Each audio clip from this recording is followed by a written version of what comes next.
let's find the domain, range, and level curves. Following. I had a different one that I wanted to do now. Sure. Let's do. Sure. Let's look at something like this. F of x, y equal to, what do we got here? X plus 7y over 4x plus y. And when you're talking domain range, you always want to start with the domain because maybe it's going to give you some insight into the range later. So here for the domain, we have to exclude where the denominator is equal to 0. We would also have to exclude any square roots being negative or any logarithms having zeros or negatives, but we don't have any of those things, right? If we have a denominator, it can't equal 0. So that means we're going to exclude, I need to write that again. If I solve for y here, the line, or I should say the curve, y equal to negative 4x. So graphically, our domain looks like the entire xy plane. I should have drawn it dashed. Sorry, let me cheat. It's terrible. Fix it. Okay, sorry, let's try that again. So the domain would be everything except for the line y equal to negative 4x. So it'd be the entire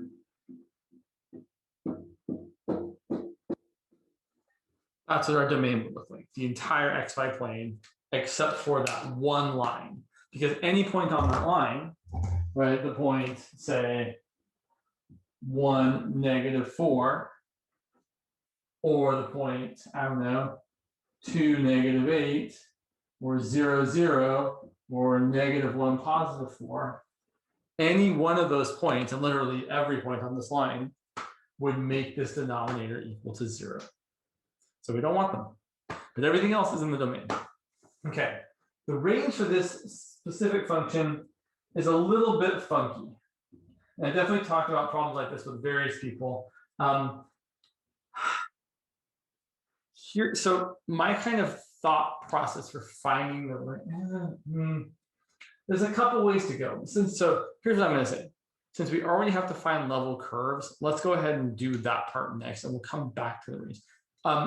It should be noted, right, that finding level curves, you have to think about what range values you're allowed to have. Right? He definitely said this in class today. And there's a couple of homework questions where they're like, what's the range of this function? And then like 2 questions later or 2 parts later in the same question, the question is, what values of C are the level curves allowed to be? And literally the answers are the same. Because when you're talking about the range, you're talking about all the function values that you're allowed to get. But when we do level curves, we are setting the function equal to a value and trying to get the curve where everything is at that same altitude.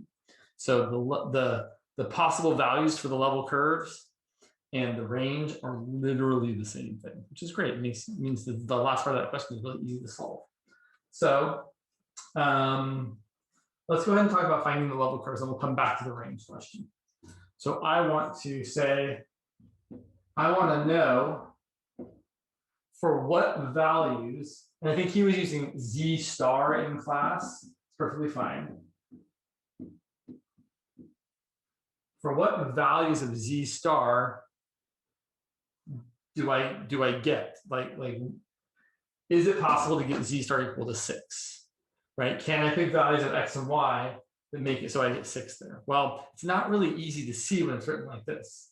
But what we have to do is we actually have to solve for Y or X, but usually Y. So I'm going to solve this equation for Y. I'm going to multiply both sides by 4x plus Y.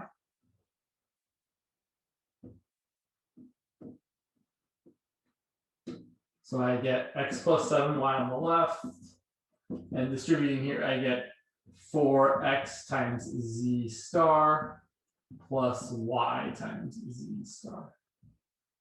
I'm trying to solve for y, so I'm going to bring all my y terms to the same side. Let's bring them to the left. So I'm going to have 7y minus y times z star. equal to 4xz star minus x. We do two things. The factor of y.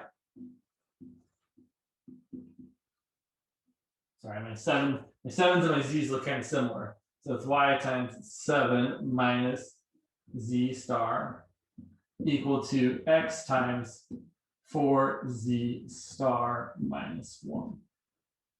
And now I'm going to solve for y. So I get that y is equal to, I'm going to write this as this divided by that. So 4z star minus 1 divided by 7 minus z star equal times x. Okay. Can anybody tell me, looking at this equation, what's the only thing that z star might not be allowed to be? I believe it's 7. Right. Now, I want to say this is maybe z star is not allowed to be 7. But certainly, other than 7, for sure, z can be any, or z star can be any other value. So we can see that for sure, everything, maybe not 7, but everything besides 7 is definitely in the range. Because if you want to say, if you want to see, is 6 in the range? Well, sure. I'm going to say z is 6. And in fact, let's show it. So to show that 6 is in the range, for example, I'm going to set z star equal to 6 and literally pick anything you want for x. Anything. So I'm going to put x equal to 1. So z star is 6 and x equals 1, then y is going to be, let's see, 4 times 6 minus 1 over 7 minus 6 times 1. Let's see, that's 4 times 6 is 24, minus 1 is 23, divided by 1 times 1, so it's 23. So I can see, if I look back at my original function, that if I plug in 23 for y and 1 for x, I get, wow, it's gonna be really, is that right? I really don't, yeah, that's right. Y is 23. Okay, it's gonna seem kind of big, but it should work out. I hope. Let's see. I get 1 plus 7 times 23 is 161 divided by 4 plus 23.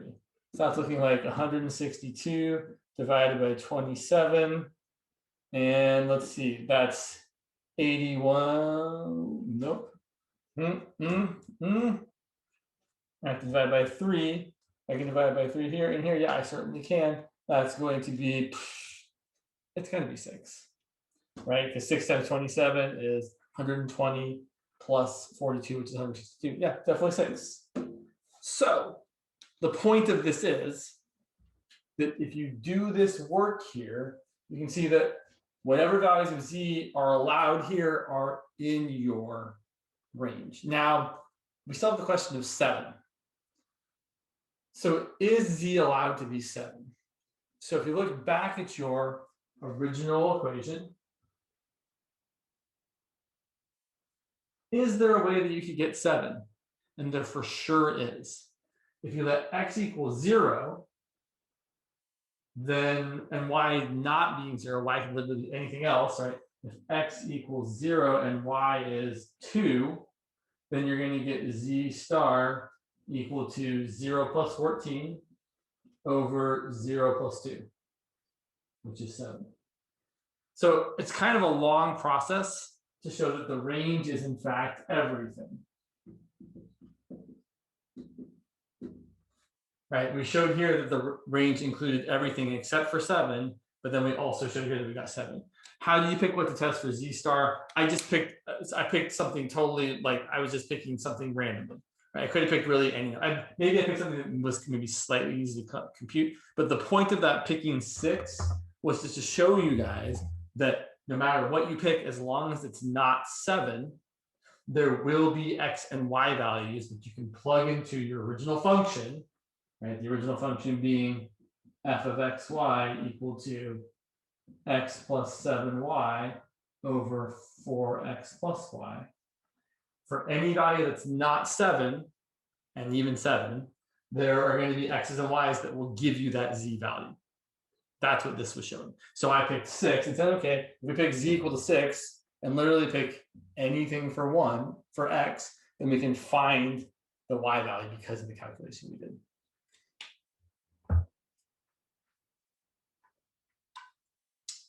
So here's kind of the long story, much shorter. Usually when you have something like this with something times x plus something times y, or something times x plus something times y, you almost always get the entire real number line as your range. Yeah. Kind of think here. Yeah. So let's talk about the level curves, which is actually why I did this work this way. So for any value of z, our level curve looks like this. So I'm going to erase this. Ooh.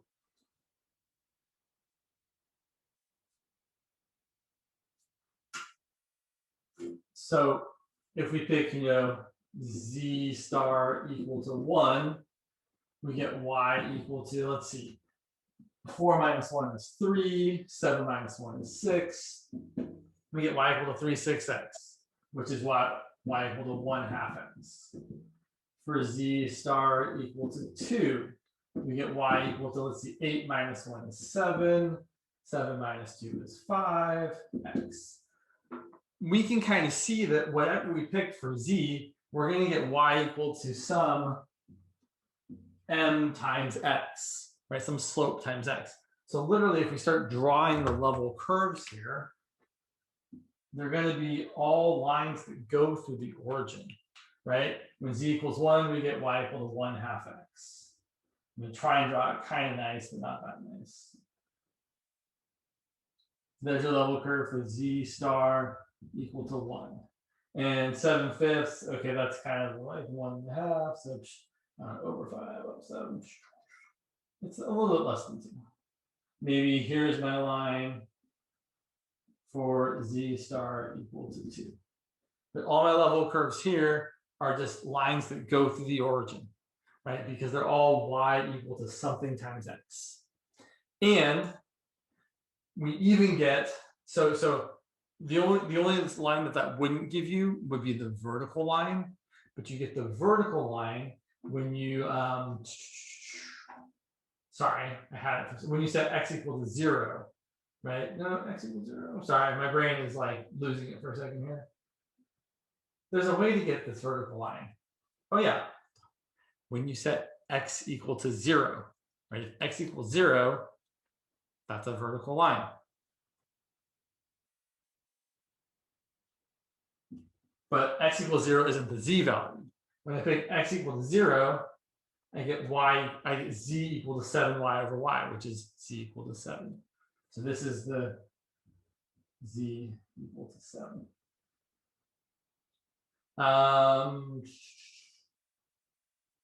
Yeah. So level curves here, kind of funky. They're all lines in the origin. Are there questions about anything I've done here?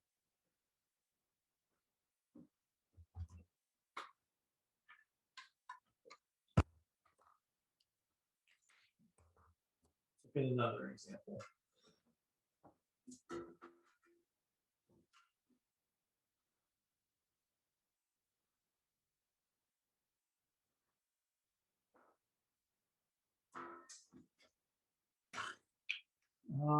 Sure. Let's do this one. Here is one that's not too terrible. Let's look at f of xy equal to 6x squared y plus 7x plus 10. And I want to know what the level curves are, or the contours are. So what are the level curves? So again, the whole idea is that you're going to set this function equal to, people like to use c, but Dr. Lewis was definitely using Z star, so we'll use that. So we're going to set this equal to Z star. Now the problem is, I don't know how to graph 6x squared y plus 7y plus 10 equals a constant. I mean, we could probably figure it out, but usually the idea is that you want to solve for y so that you can know how to graph it. So let's see, if I solve this for y, I have 6x squared y equal to Z star minus 7x minus 10.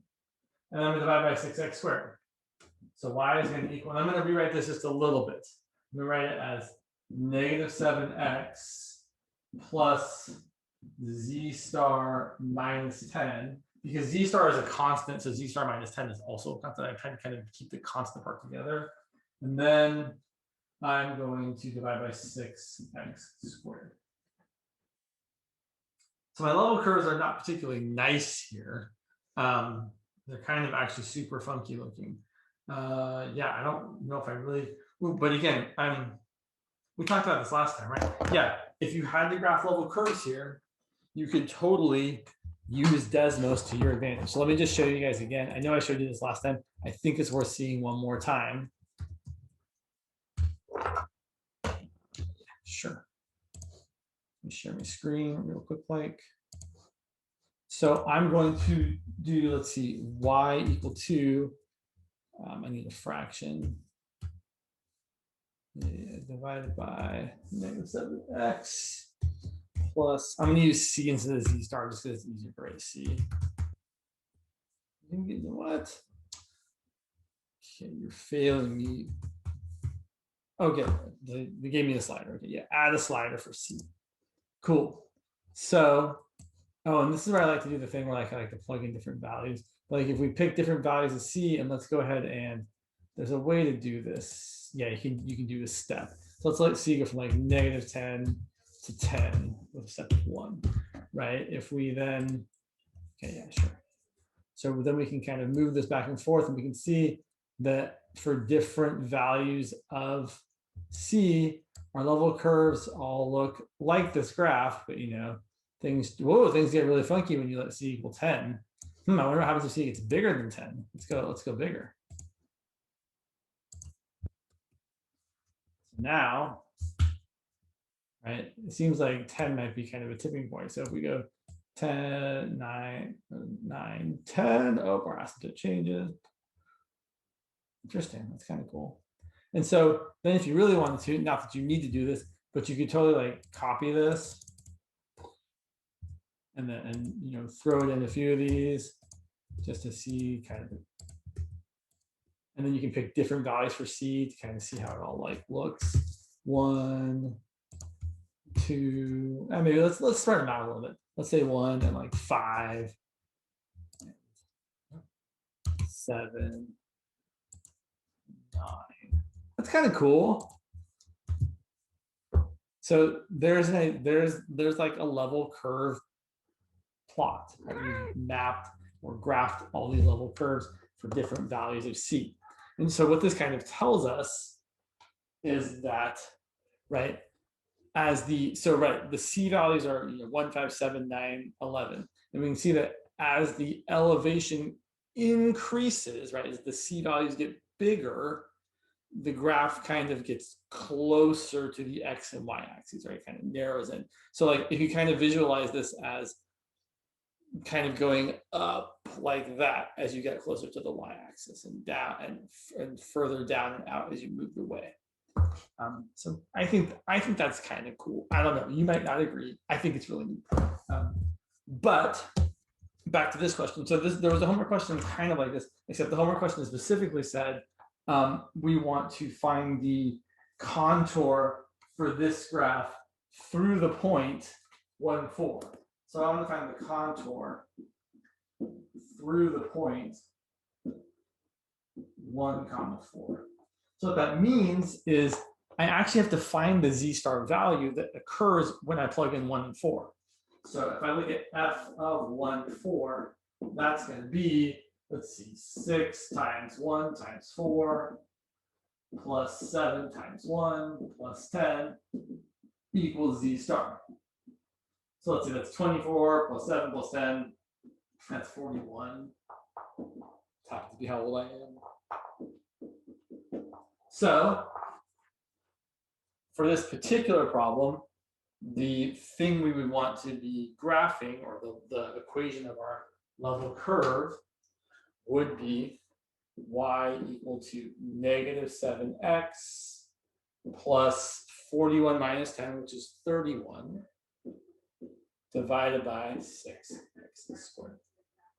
And that would be the graph for our level curve. Sorry, let that cat out of here. Okay. So level curves, right? Not too terrible. Let's do one more. I think they're worth another example. We'll try to be. Geez, sorry, there's stuff all over the place here.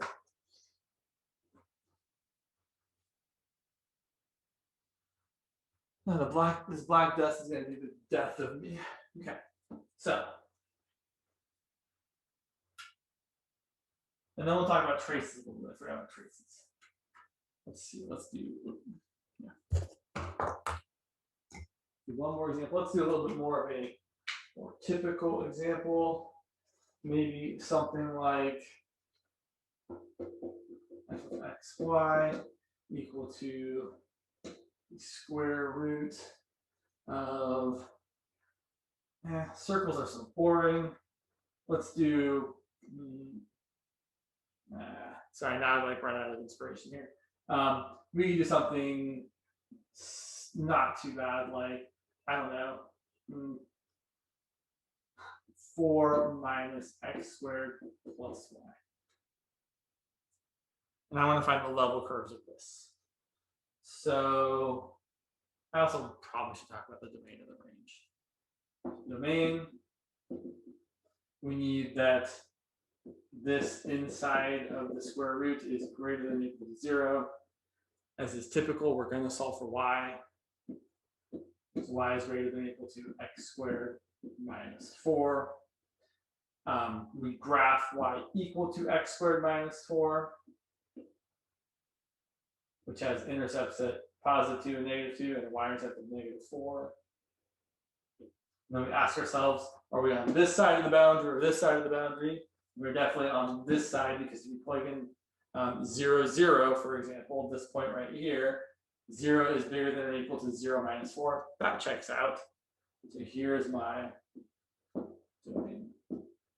If I were trying to describe this with words, I would say the domain is all points above and including the parabola y equal to x squared minus 4. The range here, well, let's see. If we get all these points, they kind of get really big. I could even just think about what's happening on the y-axis, right? If I let x equal 0, this is often, by the way, my plan of attack for finding range. Set one of the variables equal to a constant. So if x equals 0, okay, great.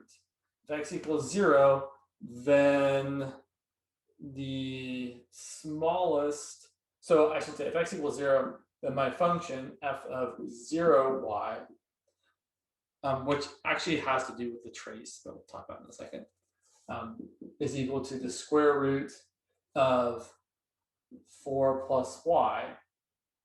And I can see that I can pick values of y that make that as small as 0. I can pick y equal to negative 4. And I would get that f of 0, negative 4 was equal to 0. But I could also make y really big. And if y goes to infinity, then f of 0y, which is the square root of 4 plus y, also goes to infinity. So let's say my range here is 0 to infinity. And that's usually my plan of attack. Set one thing constant and then see what the other thing can make your function do. But actually, I feel like, we're going to talk about level curves. We'll talk about level curves, then we'll talk about traces. We might even talk about traces here. Yeah.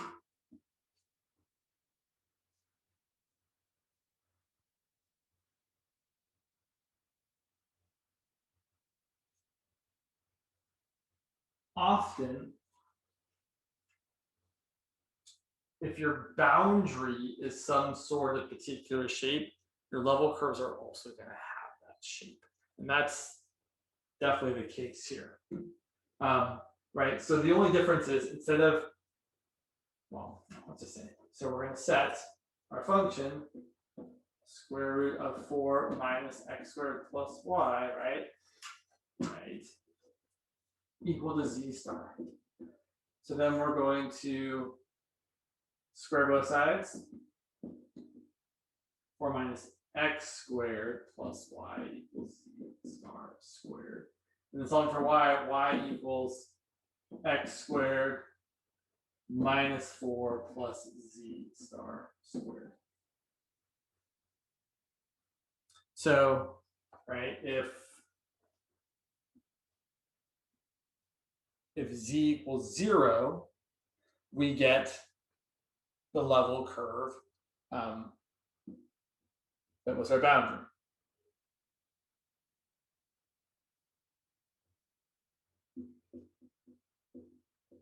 But if z, say, equals 1,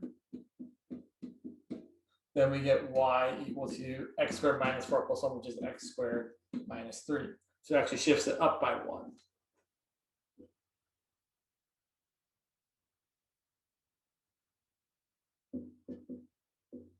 And if z equals 2, then y is going to equal x squared minus 4 plus 4, which is just y equal to x squared. And my parabolas don't look great, but that's kind of the idea. Now, I would say that these are not equally spaced out, because for every one you go up, you're not shifting over by the same amount. Right? Here I went up, from z equals 0 to z equals 1, and I moved the graph up 1. But then I moved from z equals 1 to z equals 2, and I moved the graph 3. So I would say these are not equally spaced, but they are kind of parabolas that all are nested, kind of. So about trace. Typically, and I should actually look back at the homework real quick. So when I think of trace, I maybe kind of learned a specific way that's maybe not exactly the same. That's not the right thing. Where'd you go? Right, 1 second. I just want to see what this says about trace here. Okay, yeah. So basically, the trace of this surface is what you get when you intersect the entire surface with some plane, usually a plane that's parallel to the xy plane, the yz plane, or the xz plane. So let me think of a good example. Sure, let's go back to our example before of this function. I know we this one, I think last time, f of xy equals 9 minus x squared minus y squared. And usually the traces that I think about drawing specifically are the trace where x equals 0. So f of 0 comma y is 9 minus y squared.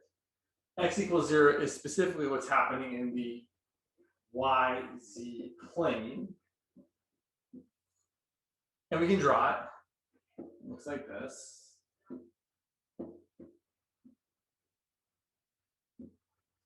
And then we can also talk about y equals 0, which is the xz plane. And we get f of x0 is 9 minus x squared, which actually looks pretty much the same.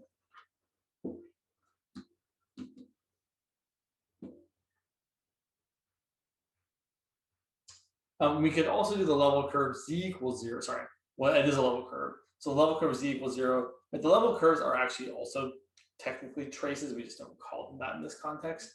But you don't have to necessarily pick 0. Right? You could totally pick, say, x equal to 2.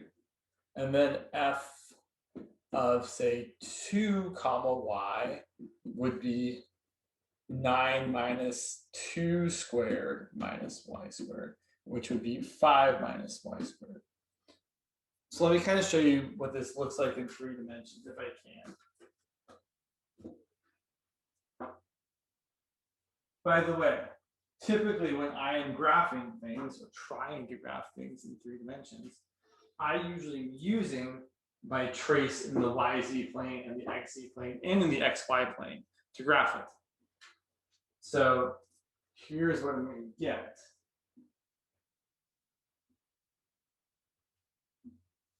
So here, let's see, 1, 2, 3, 4, 9, 1, 2, 3. So here's my parabola. Wow, it's not the best parabola I've ever drawn. Here's my parabola in the YZ plane. In the X, so again, right, this is the parabola where X is equal to 0. And going through this way, here is my parabola. Oh, that's 3.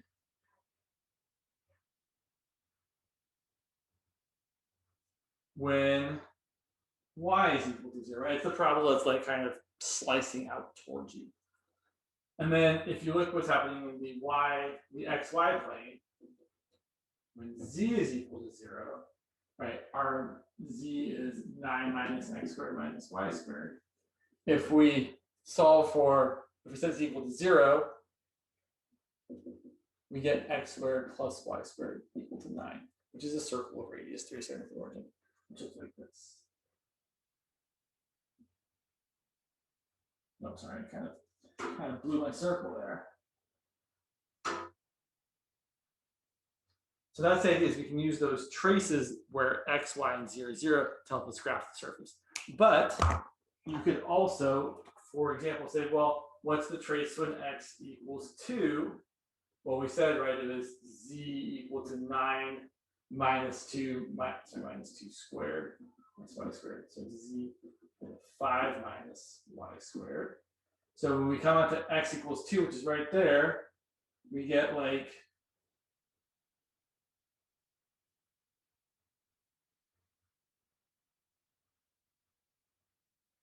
we get this like shorter looking parabola where the plane that's that's X equal to 2 is what's kind of cutting it. And in a similar way, if we looked at the trace like for Y equal to 1, well, we'd be going over 1, we'd be getting Z equal to 9 minus X squared minus 1, so 8 minus X squared. So we go over 1 up here. We're kind of looking at, sorry, I want to make this look good. I already, sorry, I should do a little higher up actually.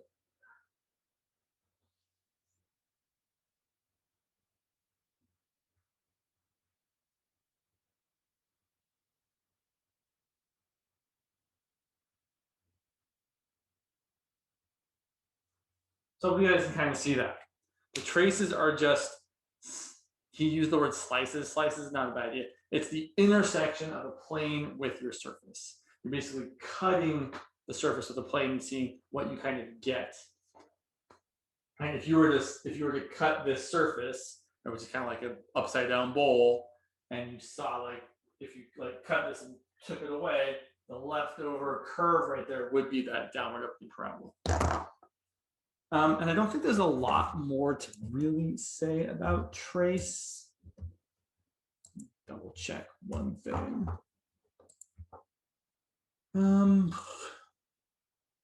No, there's really not a whole lot to it. Oh, I did have it. Oh, yeah. So let me do, yeah, we got time. We got time. Like, keep saying we got time, and we're out of time. So here's an example that's a little more similar to what's in your homework assignment. Here I have the function f of xy equal to xy over, yeah, I was going to do that, but that seems kind of silly.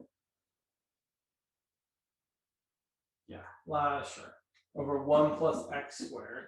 And I want to find the trace and say like when x equals 1. Okay, so I'm going to set x equal to 1. And I'm going to get z, right, that's what this is, equal to 1 times y over 1 plus 1, which is y over 2. Well, that's not very exciting. I mean, we can graph it for sure, right? So if this is my y-axis, this is my z-axis, z equal to y over 2 is pretty boring. And you can do that for various values. Let's see what happens if we pick, say, so you can kind of see, right? If I pick x equal to 2, it would be pretty equally boring. If x were 2, z would be, let's see, 2y over 1 plus 4, which is 5. So it'd be a slightly less steep line. But those both look like not very interesting traces, which is fine. On the other hand, if we say let y equal 1, then we're going to get z equal to x over 1 plus x squared. That's a very different graph. I want to point out, we shouldn't graph it on the same coordinate system because it's not the yz plane we're graphing on anymore. It's the xz plane. To graph x over 1 plus x squared, I would just plot a few points. If x is 0, I get 0. If x is 1, I get 1 over 1 plus 1, so I get 1/2. If x is 2, I get 2 over 5, which is a little bit less. And then if x is -1, I get -1/2. If x is -2, it's -4/5. It looks kind of like this. Interesting. So again, traces are not terrible. They're literally just set one of the values equal to a constant and then see what the function looks like in the remaining variable plane. So if I'm setting y equal to a constant, I'm looking at what's happening in the xz plane, or a plane that's parallel to the xz plane. Yeah. I'm going to leave this up actually, because it's going to help us with this next part. So the thing of these traces is they're actually kind of pertain to talking about partial derivatives. So again, I'm going to remind everybody this orange curve here, that's the trace where y is equal to 1. And this red curve here, that's the trace where x is equal to 2. And the function we're looking at is f of x, y equal to 9 minus x squared minus y squared. So here's the idea. When someone says, I want to find the partial derivative of this function with respect to x, we want to, one second. We want to say, if you are on this curve and you move in the x direction, how do things change? Well, if you move in the x direction, y doesn't matter, right? Like, so if I was moving along this red curve, the rate of change wouldn't really depend on y at all. So what I can do is I can pretend that y is like a constant. So if I want to find the partial derivative with respect to x, which we're going to write as either f sub x, or sometimes as del f del y, del x,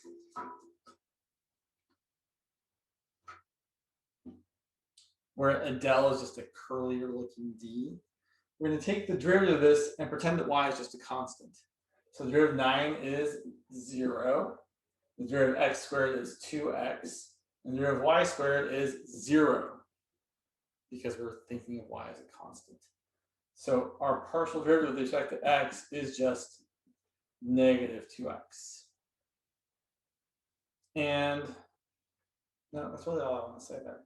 But what you can, I guess what you can kind of say is like, so then if you pick, so if we're specifically like, I was looking at the wrong curve, sorry. X is moving in the forward and backwards direction. So if we're on this orange curve here, right, where we're holding y constant, y is equal to 1, then our partial with respect to x is telling us the slope of the tangent line in the x direction. So for example, at this point here, which is x is 0, y is 1, z is 8,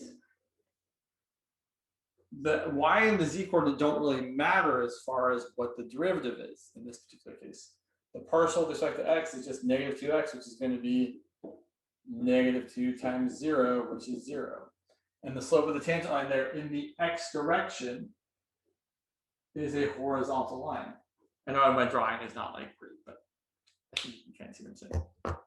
Or if I wanted to find, say, the partial derivative with respect to x at the point a little further down, like maybe this point here, where x is now, I don't know, 2, and I guess that would actually be the point right here, where x is 2. Where x is 2 and y is still 1, and z is whatever the corresponding z value is, which is 9 minus 4 minus 1. Well, so the tangent line there is purely in the x direction. So it only matters really what's going on with x. So that's going to be negative 2 times x, which is negative 4. So the thing to kind of really take away from what I'm saying here is that if you're finding partial derivatives, you're treating the variable that you're not differentiating with respect to as a constant.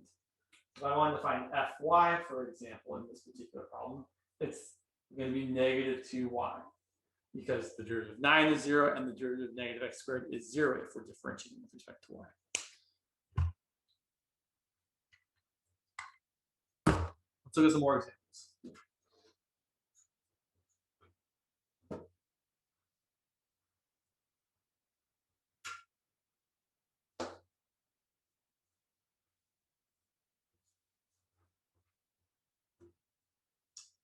Let's see what we got here. Sure, let's look at this example. Let's say my function f of xy is sine of x cubed plus 4y squared. And I want to find the partial with respect to x and y. So the partial with respect to x. So what's the derivative of sine of some stuff? Well, it's cosine of that stuff times the derivative of the inside stuff. Okay, what's the derivative of the inside stuff? The derivative of the inside is 3x squared plus 0. Because the derivative of 4y squared is 0, because we're treating y like a constant. Fy, the partial with respect to y, well, again, the derivative of sine of some stuff is cosine of that stuff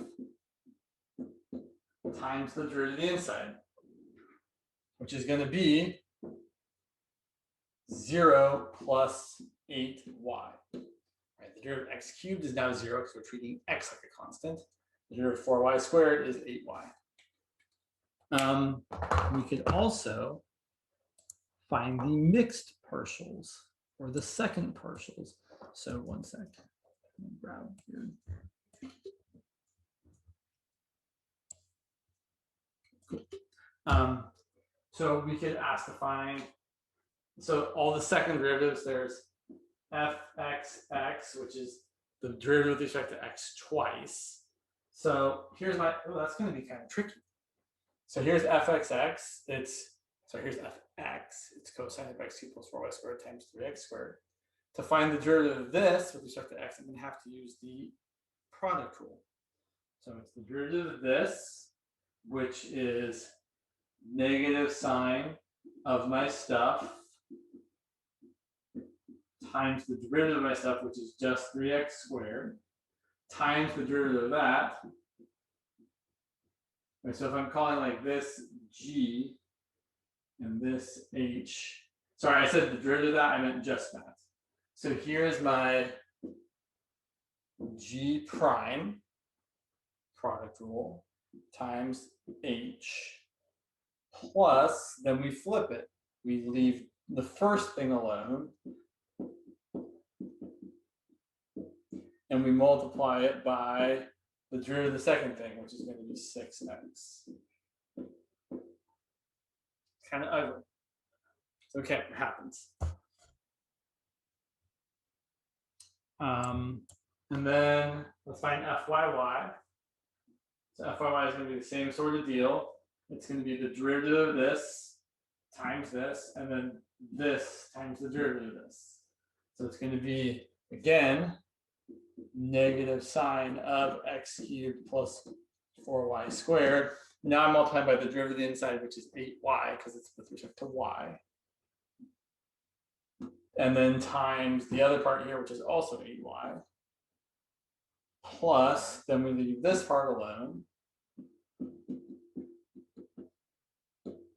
And we multiply by the derivative of this, which is just 8. Now here's something that's really interesting. I'm kind of out of room. The mixed partials, which are when you do the derivative with respect to x and then y, or y and then x, are almost always the same. I think in this class they will always be the same. You have to kind of really come up with a super funky, weird piecewise function if you want them to be different. But if we were to find out of room, I guess I'll erase the original function. I was going to find, say, fxy. So fxy means you do the derivative with respect to x first, which is this, and then take the derivative of that with respect to y. So the derivative of this with respect to y, well, look, this, so I'm going to write this again. Here's my fx. It's cosine of x cubed plus 4y squared times 3x squared. This 3x squared is just a constant multiple.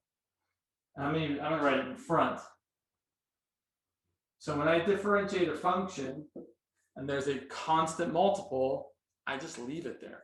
So the derivative of this with respect to y is going to be 3x squared times the derivative of cosine of all that, which is negative sine of all that, times the derivative of all that, which is just 8y. Because again, it's the derivative of that with respect to y. And now here's kind of the cool part, and hopefully I can fit this in. So I'm going to find fyx now. So fyx, and bear with me. So I'm taking the derivative of this with respect to x. This 8y that's a multiple of this is a constant multiple. And it's just going to hang out. And I'm going to multiply by the derivative of all this, which is going to be negative sine of your stuff times the derivative of this inside stuff, which is 3x squared plus 0, if you will. But look, I know it's a little bit messy, but this and this are exactly the same. They both have a 3x squared times an 8y times a negative sine of x cubed plus 4y squared. So the mixed partial fxy and the mixed partial fyx are in fact the same. So when you're finding these partial derivatives, it's really going to be beneficial for you to just say to yourself, oh, I'm differentiating with respect to y. That means x is acting like a constant. I know we're out of time. I just want to show you one more quick thing, just to make sure you guys are super duper extra cool with this. Let's say my function was this. Let's say my function was 4x cubed y to the fourth plus x to the third minus sine of y. Fx would be, so the derivative of this would be 12x squared times y to the fourth. Because that y to the fourth constant is a multiple of something that's variable, so it hangs around. The derivative of x cubed is 3x squared. The derivative sine of y, there's no x's in there, so it's a constant. So its derivative is 0. Similarly, fy, the derivative of this is going to be, well, the 4x cubed hangs out in front, and then we multiply by the derivative of y to the fourth, which is 4y cubed. And I should probably write that as 16x cubed y cubed. The derivative of x cubed is 0. The derivative of sine of y is cosine of y. Okay,